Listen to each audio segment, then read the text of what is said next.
Hey guys and girls, welcome to this week's episode of the No BS and Birchy podcast. I'm your host, Nathan Birch, and it's the show unraveling the truth to the facade of the 21st century when they're exiting the matrix and waking up to motherfucking reality. We're in a world today where, there's a lot going on, a lot of noise, right? A lot of noise out there. Taxes, debts, cash flow, wars, inflation, whatnot. And I thought it would be good to do an episode on the good old discussion of debt, right? Debt can be used good, it can be used bad, right? Um, is the debt good debt? Is it bad debt? How do you view it? What is your mindset? So let's overview, right? Like we're born in a world where the school system, your parents, everyone around you says, don't get into debt, stay away from debt. If you do get into debt, work really hard, pay lots of taxes, earn lots of money, pay out the debt, try to get out of debt. You want to get to a position where you've got zero debt is the end goal. And I always think about that. I think, well, if the position is to get to zero, and then what, right? Die, whatever, right? Why do you want to take no debt to the grave to you, right? You'd want to rack up as much as you can and have a fun life, right? Anyway, a joke. But with it, looking at the debt versus no debt, good debt versus bad debt, there's a lot of things there that I think are missing, right? And we really take a deep dive. There's two types of people out there, right? You've got the average person, which is 98% of the population, right? And then you got the super wealthy. What makes them different, right? How do they have the wealth and how come you don't have the wealth? How do they do it? What are the vehicles and what are the levers they pull? Understanding debt is probably one of the biggest things that benefits the wealthy people, right? If you had to save, let's say you've got 100 grand worth of savings, right? You save up 100 grand. At no point in your life, right? We're all different ages as you're watching this. You could be 10 years old, 20 years old, 50 years old, 100 years old, whatever, right? At no point has your money in the last 100 years allowed you to buy more in a year's time or 2 years' time. Yet most people are trapped in this cycle of earning money, selling their time, selling their resources, selling their youth off in order to obtain money, trying to save what money they can, but yet everything around it just keeps becoming more and more and more expensive. It's because your dollar doesn't buy you what it used to do. If you have 100 grand today, you can buy more stuff today than what you will in a year's time. And you'll be able to buy more stuff today than we can in 5 years' time. You look back and you think, my 100 grand a day, that buys a lot less than what it did 1 year, 5 years, 10 years, 20 years, 30 years ago as well. So there's a lot of people out there that would probably be sick and going, why would you want to get into debt?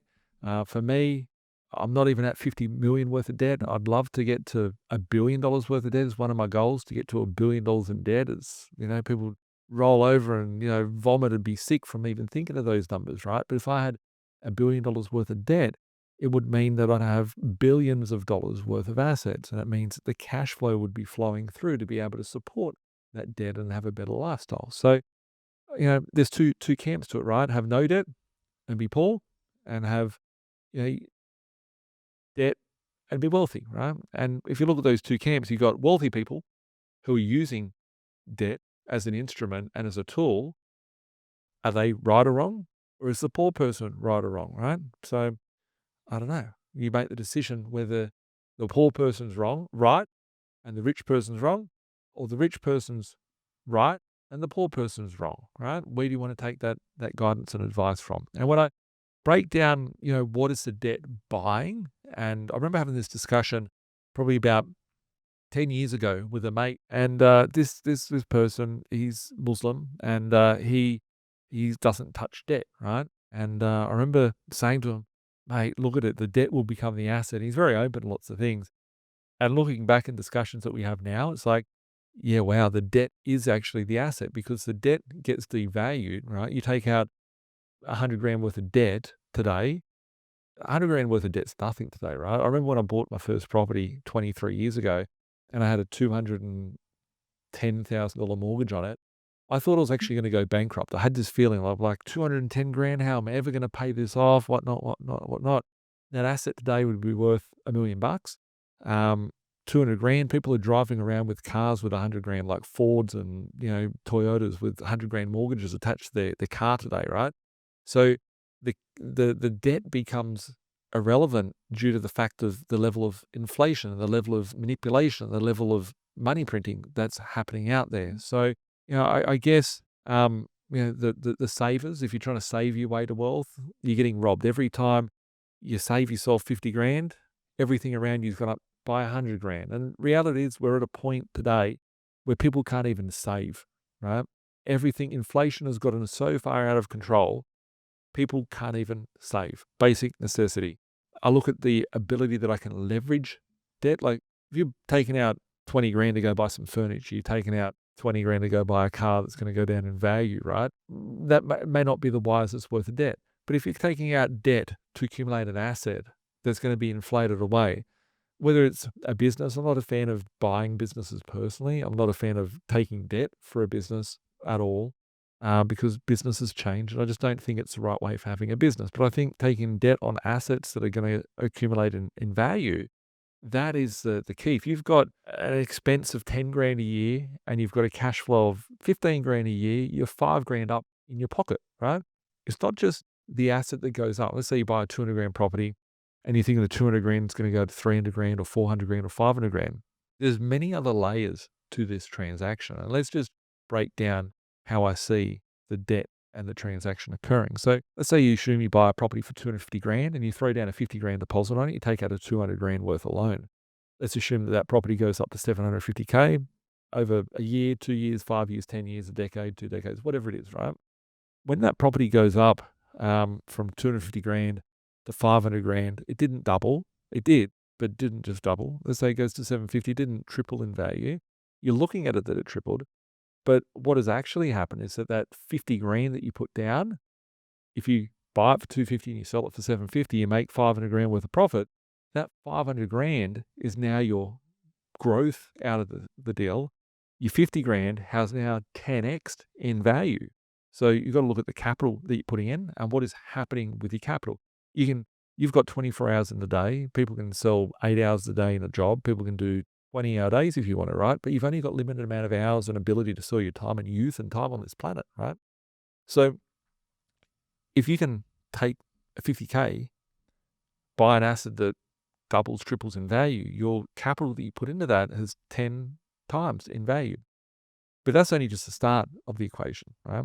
Having an asset that goes up in value, let's say you buy it for 250, it goes to 300, 350, 400, 500, whatever. Let's say it just goes to 400 grand. You've now got equity that's in that deal. Let's say you've got 150 grand with equity and you pull out 80% of it. There's 120 grand that you can go and touch. That capital you invested has now doubled into 2. And it's a multiplying effect. Go look at a family tree, right? Like how many people did it take to have you, right? You think, oh, I'm depressed in my life or whatever, right? Like how many sperm, how many egg, not even going to that level, right? You have 2 parents, mum and dad. Then they have 2 parents, mum and dad. You've got 4 grandparents, and you've got, 8 great grandparents, right? All these people had to come together to have you. But if you look at it by having a deposit of $50,000 in the start of the where you are and go back down that food line, you'll see that your capital can far expand anything out there, right? A 50 grand deposit, the power of that, you can go and buy a car, you can go and buy some shares, you can go and buy whatever.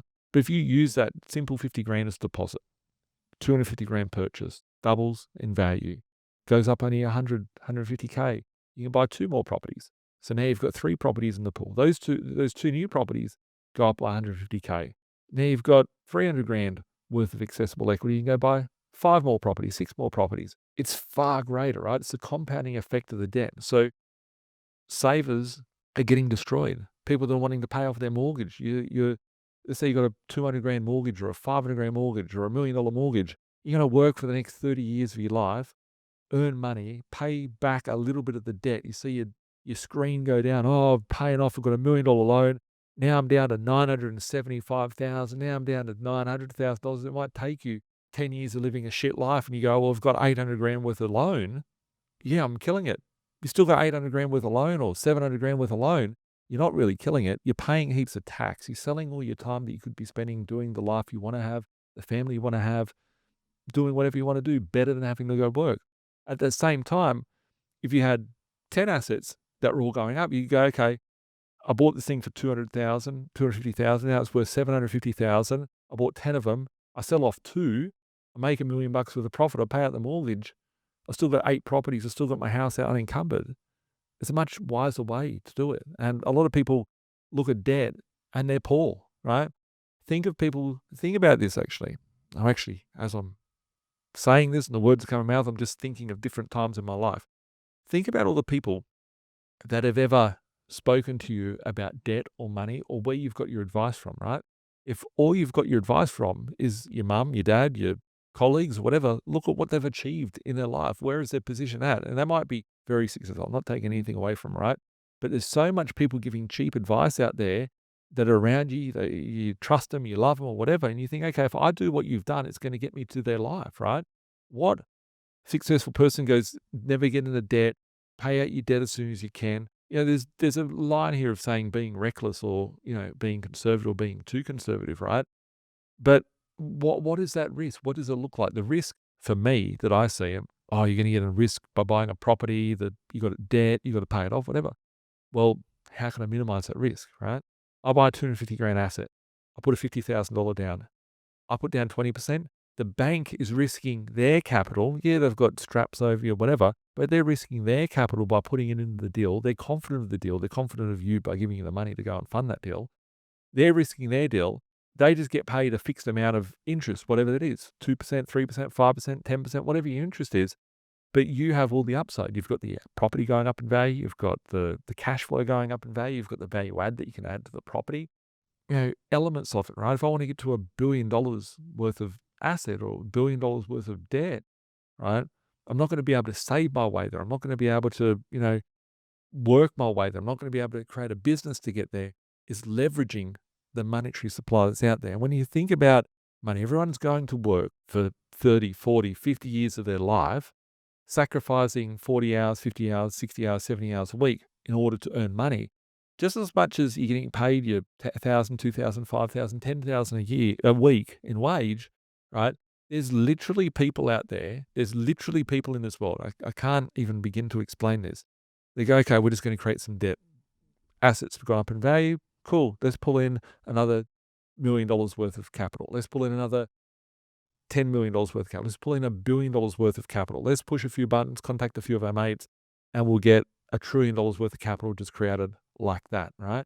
So there's people out there that have that ability to create wealth from nothing, right? But yet you're only being told from the indoctrination camp of 12 years that you go to school to go and get a job and sell the best part of your life, your healthiest, fittest, most productive hours of your day, of your most productive life, in order to get fucking couple of $1 million in a whole lifetime, right? When you think about it, the average wage for 40 years would have been 50 grand a year, right? 50 grand a year times 40 years, that's $2 million. The life of maybe a parent or you or whoever has been $2 million. That's all it is, right? Let's say you're on 100 grand a year, right? That's $4 million. You can go buy 2 or 3 deals and go make $2 million, $3 million, $4 million, right? So do you want to push yourself for a life which you're, continuously stuck, trapped, boxed into the matrix?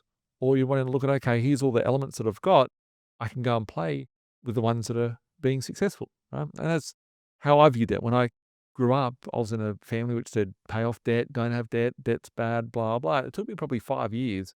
I was working really hard, working 2 jobs for like 7 years or whatever. When I first started from 17, 18, saving that deposit hardcore to the age of 24. And I didn't have a good concept of money, but I knew every time I saved 50 grand, everything went up $100,000, $200,000. And it's at that point that you start seeing the difference in how money works. Money is a belief system. Money is a creation, a concept. It's not like, oh, there's all this money sloshing around. Right? Back in the old days, you had gold and silver and, sound money, which you couldn't go and just print more. Now they're just printing money for the fun of it. They started printing notes and go, oh, we'll just issue a bit more, we'll issue a bit more debt. Now they're literally just doing bonds and wrapping up derivatives of debt packages and classing them as assets and then shoving them into your super fund probably, right? So when I look at debt, the whole monetary system is created on debt. Your government is in debt. Your employer is probably in debt. Someone will go, oh, I'm self-employed. I don't have any debt, right? That's cool. But the world is awash of debt. The only reason why inflation is so strong at the moment is that there's too much money out there. We're designed to believe that money is so scarce and so hard to get. And, that's the prison. That's the prison that we're trapped in. So when you start seeing it for what it is, right? Let's say I buy a property for 200 grand. It goes to $1 million, $2 million, $3 million, $5 million. most people go, oh, it's gone from 200 grand to $1 million, sell it, go make the profit. I've fallen in that trap before because I've sold properties over the years, right? And I'd still do occasionally sell properties because I want to go to that next level. So looking at it, you can buy it for 200, sell it for $1 million. But the problem is that your good old mate Albo's going to sit there and all these dodgy cronies and try and rob you like pirates stealing your gold and your treasure back in the old days, right? They're there to tax the shit out of you. That's how most people make their money. But if you've got a property that's gone from 200 grand to $1 million, you've got 800 grand worth of equity in there that's grown by. You could get a loan on that, pay no tax, buy new assets, it's going to give you more cash flow. The final part on the thing I love about debt, right? Let's say I go buy a property for the 200 grand, 250 grand, take a 200 grand loan. Let's say it rents for $300 a week, $400 a week, $500 a week. It might be giving me $50 positive cash flow, maybe giving me no cash flow, right? Maybe neutral cash flow. As long as it's not costing me, it's an important part. If I have that asset, it might be not the greatest cash flow. What you can look at is that in 5 years' time, that rent goes up by $100. In 10 years' time, the rent goes by $200. It may not be positive cash flow today, but those properties push positive cash flow and just spew positive cash flow in 5, 10, 15 years. So having those assets, they're going to give you the positive cash flow is very important because it's not just linear of going, okay, I've got an asset that's going up in value. There's all the other derivatives that come off the back of that. And yeah, just looking at it from that side, I think that's about it that I wanted to share on my thoughts on debt, good debt versus bad debt. Don't go and buy stupid shit, cars, food, afterpay, clothing, whatever, If you're at a position where you need to go and spend debt on those types of things, have a look at your life, work out a budget to go, hey, I don't want to be getting debt for my coffee. I don't want to be getting debt for my clothes, whatever the case may be. That's a budgeting problem. And it's going to get a lot worse, right? It's going to get a lot worse for a lot of people. People like me, people like a lot of you that are watching this, that understand that money is just a construct of your imagination and a belief system that's passed on to you. And when you reprogram yourself, you can say, well, my assets are just going to keep getting inflated. They just keep printing this cash. The cash is a belief system. At no point in the last 100 years, right, we've seen your money buying less than whatever it did before. And at no point did any of the debts around the world go, okay, we've got less debt sloshing around in any country or any government around the world in 2026 than we did in 2020, or 2020 versus 2000, or 2000 versus 1980, or 1980 versus 1950. There's always been more debt.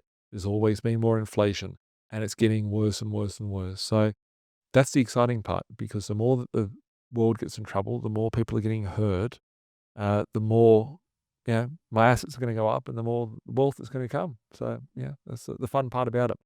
So work out which side of the equation you want to be on, work out the strategy you need to get there, and take action along your plan. If you want help on building out a strategy or finding out more about debt or what we do, or, how you can improve your position, hit us up.